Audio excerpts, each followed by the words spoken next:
Pada hari banjir itu, ribuan orang berlari mendaki gunung, saling mendorong dan meninggalkan semua yang mereka miliki. Mereka bukan melarikan diri dari perang, melainkan dari air yang terus naik dari dalam tanah, menghancurkan hutan dan kota seperti tsunami. Di kejauhan, satu-satunya harapan adalah sebuah bahtera besar yang terombang-ambing. Namun untuk memahami keputusasaan itu, kita mundur 24 jam sebelumnya. Hari itu dimulai seperti biasa. Orang-orang bangun, bekerja, berdagang, dan merencanakan masa depan. Mereka hidup dalam peradaban maju, memiliki kota, seni, dan keteraturan.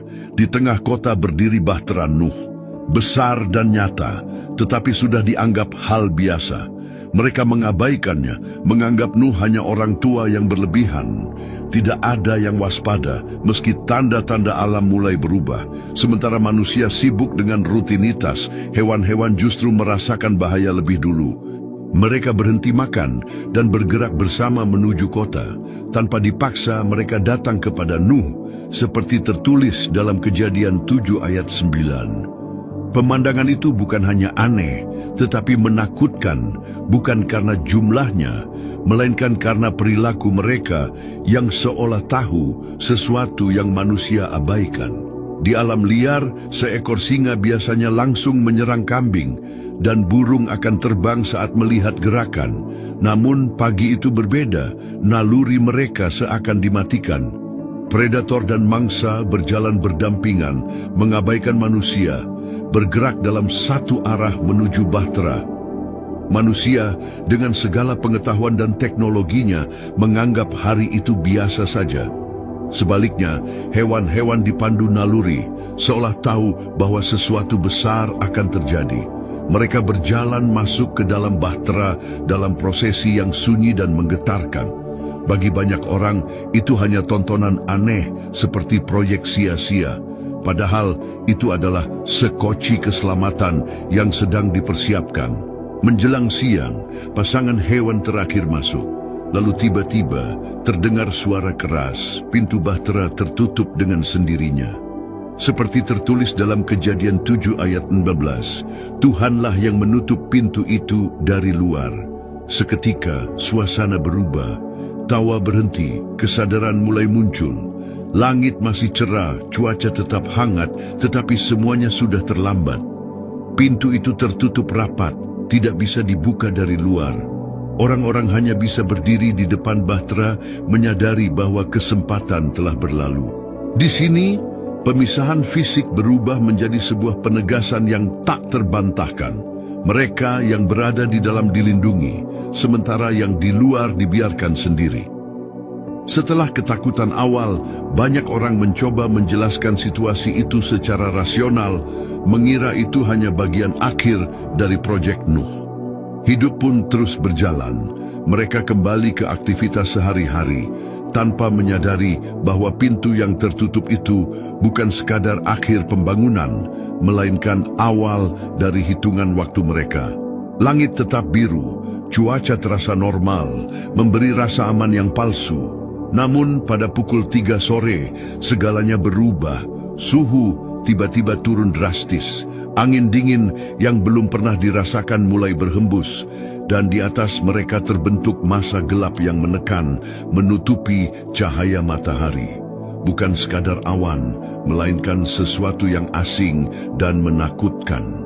Udara menjadi berat dan sulit dihirup. Orang-orang mulai panik, bingung, gemetar, dan kehilangan arah. Mereka yang sebelumnya mengejek bahtera kini berlari kembali, mengetuk pintunya, memohon agar dibukakan. Kesombongan berubah menjadi ketakutan, namun dari dalam hanya ada keheningan. Mereka mengira yang terburuk hanyalah hujan atau dingin. Mereka belum menyadari bahwa bencana yang sesungguhnya bahkan belum dimulai. Malapetaka itu tidak dimulai dari langit melainkan dari bawah. Saat semua mata tertuju pada kegelapan di atas, bumi di bawah kaki mulai berguncang hebat. seolah sesuatu yang besar pecah dari kedalamannya. Getaran berubah menjadi semburan air panas dan uap yang merobek kerak bumi dengan kekuatan luar biasa. Dalam Kejadian 7 ayat 11 tertulis bahwa mata air samudra raya terbelah.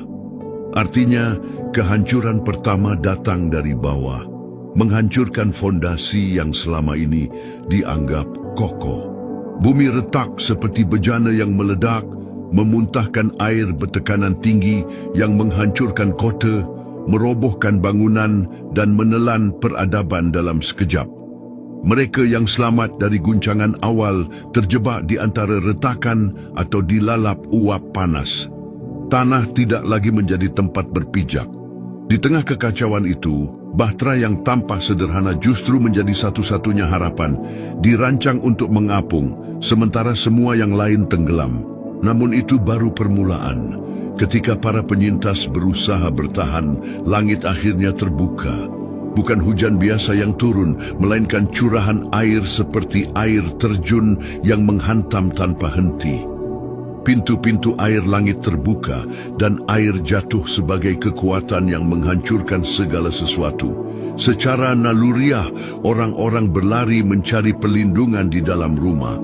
Tetapi kali ini, tidak ada tempat yang benar-benar aman, kecuali apa yang Tuhan sendiri sediakan. Atap rumah pada zaman itu terbuat dari kayu dan tanah liat, tidak dirancang untuk menahan hujan ekstrim. Dalam sekejap, tempat perlindungan berubah menjadi jebakan saat atap runtuh menimpa penghuninya. Hujan begitu lebat hingga jarak pandang hilang, napas terasa sesak, dan suara gemuruh air menelan semua teriakan minta tolong. Kota yang dahulu kokoh justru menjadi perangkap. Tembok batu menahan air, menciptakan genangan mematikan yang naik dengan cepat. Jalan berubah menjadi arus lumpur penuh puing dan korban. Satu-satunya harapan adalah naik ke tempat yang lebih tinggi, menuju pegunungan. Namun, di tengah kepanikan, kemanusiaan runtuh. Perebutan tempat di ketinggian berubah menjadi perjuangan brutal. Mereka yang lebih kuat menyingkirkan yang lemah. Status sosial, kekayaan, dan harta benda kehilangan arti. Yang tersisa hanyalah kemampuan untuk bertahan hidup. Air terus naik tanpa ampun.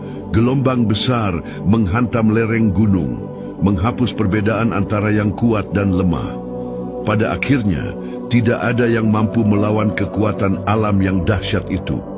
Para prajurit terkuat yang tak pernah kalah akhirnya menghadapi sesuatu yang tak bisa dilawan, air. Kekuatan mereka hanya memperpanjang penderitaan. Mereka mencapai puncak tertinggi, tetapi itu hanya membuat mereka menjadi yang terakhir menyaksikan dunia tenggelam sebelum akhirnya mati. Kekacauan terjadi di mana-mana. Keluarga terpisah, aliansi hancur, dan naluri bertahan hidup menghapus sisa-sisa kemanusiaan. Saat kegelapan malam berpadu dengan badai, dunia berubah menjadi tanpa arah dan tanpa harapan. Di tengah itu, sesuatu yang tak masuk akal terjadi. Bahtera yang diam selama 120 tahun mulai terangkat. Air mengangkatnya tidak tenggelam tetapi naik. Bagi mereka yang terjebak di puncak, melihat satu-satunya harapan keselamatan menjauh menjadi teror yang tak terlukiskan. Ketika malam semakin pekat, penglihatan hilang, digantikan oleh rasa dingin air yang terus naik. Di dalam bahtera, 8 orang tidak berada dalam ketenangan, melainkan dalam tekanan hebat. Kapal itu terombang-ambing tanpa kendali, dipenuhi suara hujan, derit kayu, dan ribuan hewan yang panik. Namun, suara paling mengerikan bukan berasal dari badai, melainkan jeritan manusia di luar. Mereka adalah orang-orang yang dikenal, tetangga, kerabat, sesama manusia. Nuh dan keluarganya hanya bisa mendengar tanpa mampu membuka pintu. Perlahan suara itu meredup hingga akhirnya lenyap, dan saat itu dunia mencapai titik yang belum pernah dialami sebelumnya, keheningan total setelah kehancuran. Pada tengah malam, bumi diliputi keheningan mutlak. bukan karena badai berhenti, tetapi karena tidak ada lagi yang tersisa untuk bersuara.